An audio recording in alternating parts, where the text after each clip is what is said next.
As we already learned, everything in Linux is a file. So permissions for users in Linux system are related to the files. So basically each user in the system will have a set of permissions to access and execute different files. So let's look at files and permissions on those files to see how that works. You remember the ls command that we used to list files and folders in a directory, right? We also had ls-a flag that we add to ls command in order to display the hidden files and folders in addition. Well, we also have another flag here called l that shows us permissions of files and folders in that directory. So if I execute this, you see that the command displays a bunch of information on each file or folder in the directory, in addition to just displaying their names. And this additional information that you see here actually contain permissions on those files and folders. So let's go through this information one by one. First of all, when we're talking about users and their privileges or permissions, we have two concepts that we need to consider. The first one is a concept called ownership. The ownership basically means who owns the files or folders, or who has basically any permission at all for those files. And each file has two different owners. The first one is the user, and the second one is the group. So what you see here is the user owner of a file or folder, and the second one is the group as an owner of a file or a folder. And the owner of a file is usually the user that created that file. And the group, the owning group, is the primary group of that user. So for example, if I create a file here, let's just do text. Let's just create a text file. And if I do ls-l, you see the owner of this test.txt file is my user Nana, and group Nana. In this case, they're both called the same. So owner of the file is basically someone who has any permission or any access permission to that file. This could be a permission to just read the file, to just view the file, or it could be also to edit and delete the file. And even though the default owner of each file is the user that created that file and its primary group, we can actually change this information using a command called chown, right? So change ownership. And then we need the username who we want to give the ownership to. We have a user that we created called Tom. Let's say we want to make Tom the owner of that file, and the group should be admin. And then we have the name of the file, ownership of which we're changing. And if I execute this, first of all, this is a super user command, so we need sudo here, and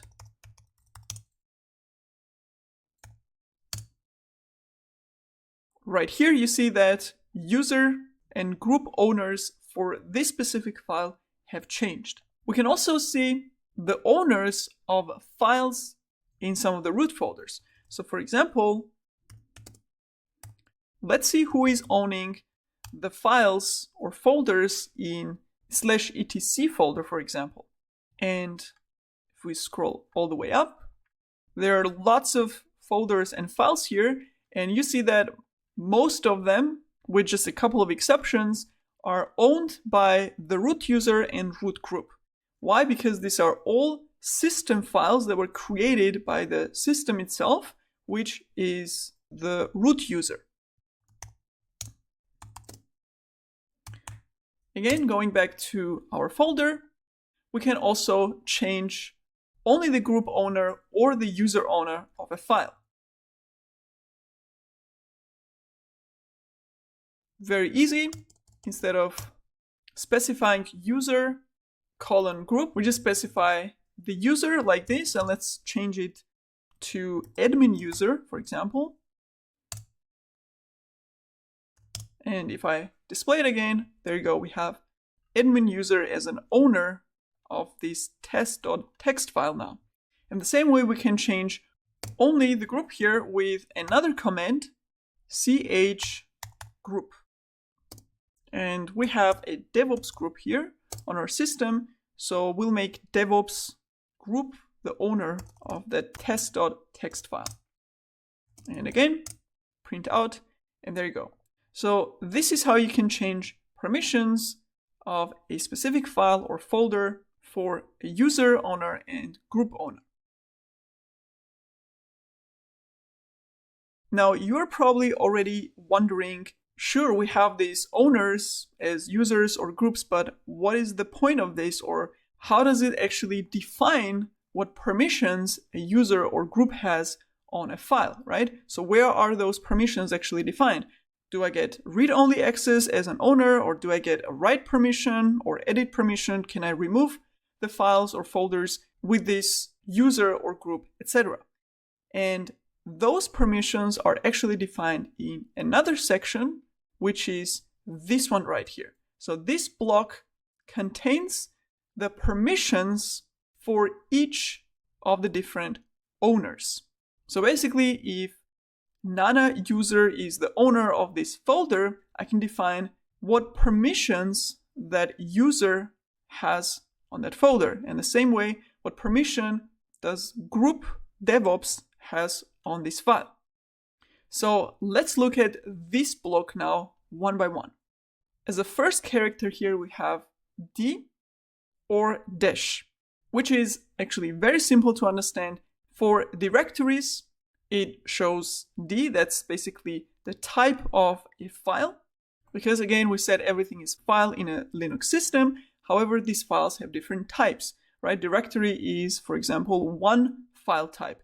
And this type of a file is displayed right here. Right now, we just have a normal standard file, which is represented by dash, or we have a folder directory file type represented by D. Okay, so we know what the first character here stands for. That's the file type. And then we have permissions divided in three parts. The first part here, the first three characters that you see, RWX, actually represent permissions for the user who is the owner of that file. R stands for read permission. So the user, Nana, can see and access the contents of the file. Then we have W for write, which means I can edit the file. I can change the contents. I can write into it. So that's the write permission. And the third one is X for execute. And that is a permission to execute a file. Execute permission will allow a user or a group to actually run that script, to execute that script. Or if we have binary files for different programs or commands, for example, again, these are executable files. So X permission will give a user or group to execute that binary file. So this is one block of permission that applies to the user owner. Then we have a second block of permissions with exactly same permissions, read, write, execute. These are the only permission values basically you can have here. And this permission applies to the group owner of that file. Very easy concept. First block applies to the user, second block applies to group. And that means that with the combination of the owner of the file and the permission, you can see basically who has permission to do what on that file. For these three files, for example, you see that instead of X, we have a dash. And dash basically means that there is no execution permission on those files, right? So user Nana and group Nana doesn't have an execute permission on that file. Same goes for these other two files, right? So dash instead of the actual letter, instead of R, W, or X means that there is no read, write, or execute permission. Now we have a third block here that says R dash, which means no write permission, but an execute permission. So who does this third block actually belong to? Because we just have a user and group here. So what is the third block for? The third block actually belongs to the third owner of the file, which is everybody else. So all the other users who are not user Nana or who don't belong to the group called Nana. So everybody else who is not covered by these two is the third owner. And this owner is actually called other. For example, in this case, this will be user Tom, which is not part of a Nana group. This could be admin user, which is not part of a Nana group. So basically, we need permissions for all the other users on the system. And that's who this permission block here belongs to. That means everybody else who is not either this user or part of this group has a read permission on this folder as well as execute permission. And this is a default, so execute permission here doesn't make sense.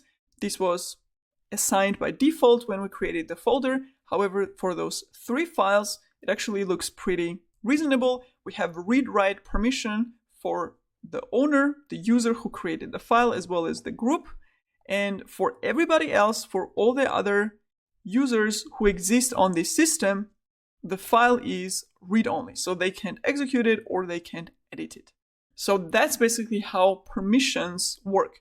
Again, combination of owner, which is the user, group, or other. That's the third owner, which you don't see here because it's always the rest of the users. And each one of those owners has their own specifically defined block of permissions. And of course, these are default permissions when you create a file, but you can change each one of those permission values. Now let's actually do that. And let's remove the execute permission for this folder for all three owners. And here we have actually multiple different ways of changing permissions. One way to remove a permission, a specific permission, in this case execute permission from a file, is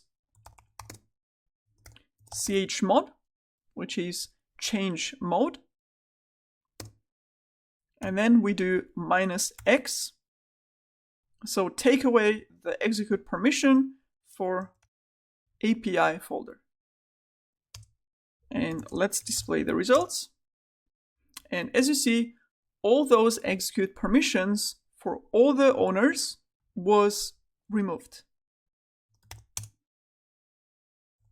So as you saw, this removed permission for all the owners, but maybe we want to just change permissions for one specific owner.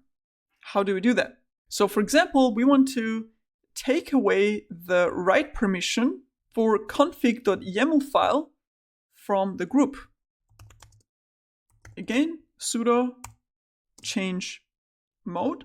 And we want to adjust permission of a group. And because of that, we type in G, that's for group, and we take away the write permission from a group. And we have to specify the file as well, of course, and execute. And now let's see, the group doesn't have a write permission anymore. Now, if you want to add a permission for a specific owner, in this case, let's add the execute permission to the group Nana for this file. Also very easy, we have group first of all, and instead of minus, so taking away the permission, we do plus, which adds a permission, and then we specify which permission that is going to be. And the file name, and there you go. And we can do the same for user. For example, we want to add an execute permission to the config.yaml. And let's take away the permission again for the group. Because again, as I said, the execute permission obviously makes sense for files that are executable. So what we're going to do is we're going to change the test.txt file to script.sh. So this is going to be the executable file. And let's say we write a script that starts the program, and that is something that you can run or execute on the system. And let's say we want to give the user admin permission to execute this file. For that, we're going to do U for user instead of G for group, and plus X for script.sh. And there you go, we have the result. And if we want to give that permission to other owners, then instead of U, we just type O for others. And there you go. So to wrap up, you can change permission of each specific owner by adding a permission or taking away a permission using U, G, or O symbols for user, group, and other, and then plus permission or minus permission. Or as we also saw, we can add the same permission or remove the same permission for all the users by either omitting the user symbol here or specifying A, which stands for all. And this will basically apply this change to all the owners. So that is one way of changing permissions for different owners. Another way of changing permissions is convenient when we want to change multiple permissions for one owner. So for example, for group Nana, we want to add write and execute permissions for config.yaml file. How do we do that? Again, we have G, and instead of specifying plus W and then plus X, we can do equals, and then we can write out a whole block of permissions like this. So we want that group to have read, write, exec, and the file name like this. And the same way we can specify a different permission where it only has read, write permission, or it has only write permission. So basically you can type out this whole block here as you wish, and this will set all three permissions for a group or user, for all other users, or for everyone on the system, and including the user and group owners. So that's a second way of changing multiple permissions for the owners. And the third way, which is also very common way of doing it, probably most common of these three options, is using numeric values. So right now we saw permissions with so-called symbolic values with letters. Now we're going to use numeric values. So how does it look like? Again, let's display our permissions, and let's say we want to set permission for all the owners in one value. We can do that by specifying a digit, a numeric value for each of those blocks. So we have 3 digits for each of the permission blocks for each owner. And these are the digits, and this is basically a mapping to the permission blocks. So all dashes, which means no permission, is number 0, and all the permissions, read, write, execute permission, is digit 7. So with these numbers, we can actually represent the whole block of permissions. So for example, if I want to give everyone on this file read, write, execute permission, I'm just going to do 777 and the file name. And let's see, there you go. And this is actually very convenient, as I said, to define permission blocks for all the owners and to define that with just 1 digit instead of typing out these read, write, X all the time. So for example, I want to give the owner, user, all the permissions, and I want to give the group only read permission, and I want to give everybody else 0, no permissions. That's going to be the number for that. And again, if we check, there you go.